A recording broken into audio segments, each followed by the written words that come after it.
यति बेला म तपाईहरुलाई अस्क्राम मावि रुपालको दृश्य देखाइरहेको छु।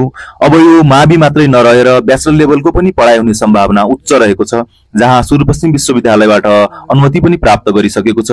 अब उक्त विद्यालयमा तपाईहरुले रुपालमै बसेर ब्याचलर लेभलको पढाइ पनि गर्न सक्नुहुने छ। यति बेला हामी डडेलधुरा जिल्लाको रुपाल भागेश्वर गाउँपालिका रुपाल मा रहेको 80 ग्राम उमावि श्री 80 ग्राम उमावि रुपाल, जसको स्थापना 2018 सालमा भएको थियो। उक्त स्कुलमा हामी आएका छौं। कुनै दिन मैले पनि कक्षा 1 देखि 10 क्लाससम्म यही स्कुलमा पढेको थिएँ। 2068 सालको मेरो पनि एसएलसी थियो यो स्कुलबाट। यति बेला तपाईहरुलाई म उक्त स्कुलमा छु र स्कुलका केही भिडियो क्लिपहरु देखाउने प्रयास गर्नेछु। र यो चाहिँ हाम्रो मञ्च, जहाँ विभिन्न किसिमका कार्यक्रमहरु हुन्थे र उक्त मञ्चबाट सामाजिक, सांस्कृतिक र विद्यालयका सांस्कृतिक कार्यक्रमहरु प्राय यही स्कुलमा हुने, यही मञ्चबाट हुने गर्थे। यता चाहिँ हाम्रो यो स्कुल प्राङ्गण, जहाँ यता पेटी रहेको छ र यो प्राङ्गणमा चाहिँ दर्शक र विद्यार्थी, शिक्षक सबै बसेर कार्यक्रमलाई हेर्ने अवलोकन गर्ने गर्दथे।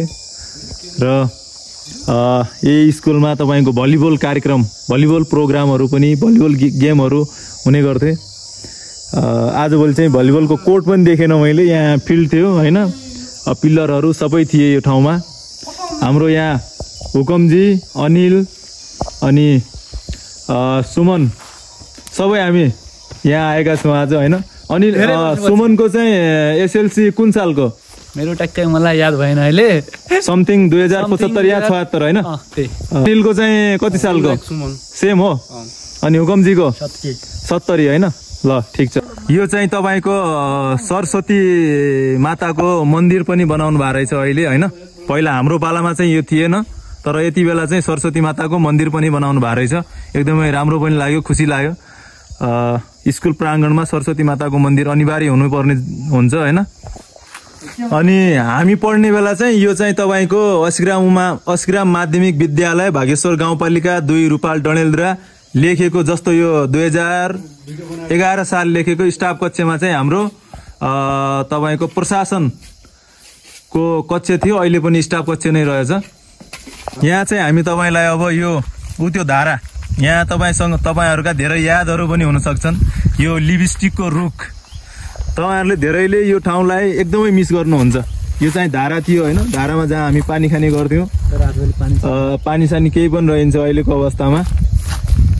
यो तल देखिने हरियो यो टिन भएको चाहिँ तपाईको छात्रावास, जहाँ धेरै विद्यार्थीहरुले चाहिँ अहिले लगभग धेरै क्षेत्रमा व्यवसायमा अथवा पेशामा रहेका मान्छेहरु पनि हुन सक्छन्।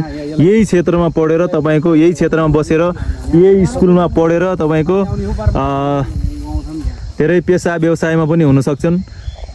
अनि तपाईलाई म यो चाहिँ कार्यशाला भनेर यो क्षेत्र, यो जुन टिनको भाग छ, यो चाहिँ यो भवन चाहिँ कार्यशाला,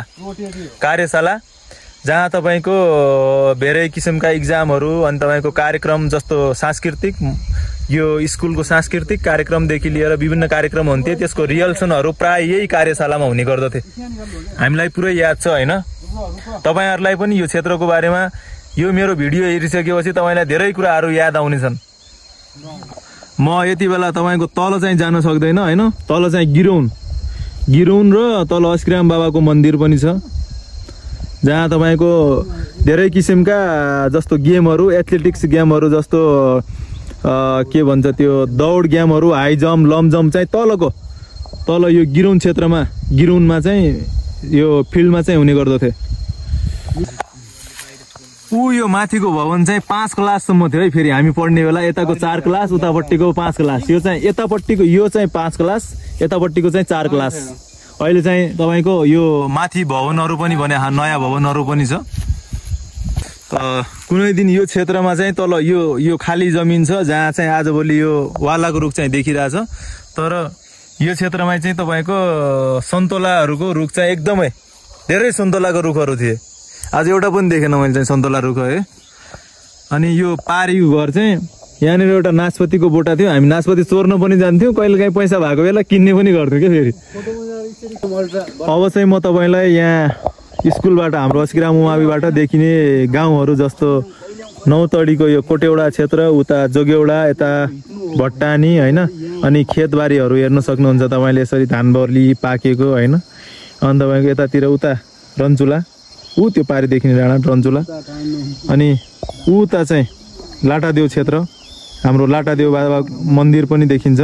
गिरगाडाको यो फिल्ड, गिरगाडाको भवन कृष्ण मन्दिर र लाटादेउको गाउँ सँगै तपाईँको लास, हाम्रो लास गाउँ, माथि गोरिल बाबाको मन्दिर र यो रैनबाटा क्षेत्र, रैनबाटाको गाउँ, यो चाहिँ यो पुरै गाउँ देखिने रैनबाटाको गाउँ होइन। अनि त्यसपछि तपाईँको यो चाहिँ यो देखिने यो अहिले नवनिर्मित भवन हाम्रो अस्पताल रूपाल स्वास्थ्य चौकीको नवनिर्मित भवन चाहिँ यतापट्टि बनिरहेछ। यति बेला तपाईँको हाम्रो सेवा क्षेत्र चाहिँ यो भवनबाट, यो टिन लागेको भवनबाट र माथिको भवनबाट हाम्रो स्वास्थ्य चौकीले चाहिँ सेवा दिइरहेको छ। भनेपछि तपाईँलाई म अब बैलबाट क्षेत्र पनि देखाउँछु, यहाँबाट देखिने दृश्यहरू।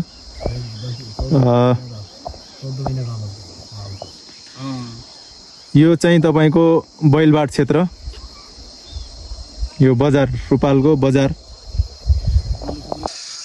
यो चाहिँ अस्किराम उमाविको नवनिर्मित भवनहरू। अब यहाँको बारेमा चाहिँ यो भवनहरूको बारेमा त्यति साह्रो जानकारी चाहिँ मलाई छैन होइन, तर चाहिँ नवनिर्मित भवनहरू आधुनिक तरिकाले बनेका छन्, टक्कै बिल्डिङ भवनहरू पिलर सहितका, एकदमै राम्रा छन् भवनहरू। तपाईँहरूले यसरी हेर्न सक्नुहुन्छ। यता चाहिँ हाम्रो बाँसको खोला भन्थे पहिला, यो प्रख्यात खोला हो हाम्रो बाँसको खोला भनेर, यो चाहिँ एकदमै प्रख्यात खोला।